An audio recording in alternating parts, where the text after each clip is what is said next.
ફરી ધણ્યું અંધશ્રદ્ધાનું ભૂત અને ખુલ્લી પડી તાંત્રિકની કાળી કરતૂત।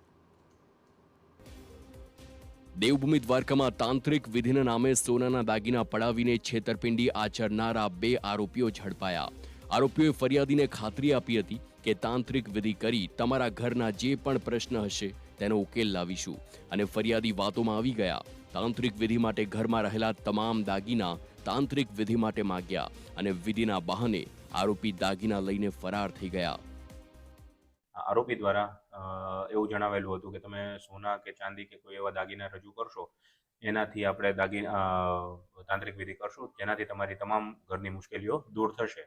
એ બાબતમાં ફરિયાદી વિશ્વાસમાં આવી જઈ અને જે આરોપીઓ છે તેમને પોતાના ઘરના દાગીના અને બધું એમને આપીને અને સદર આરોપીઓએ છેતરપિંડી આચરેલી હતી।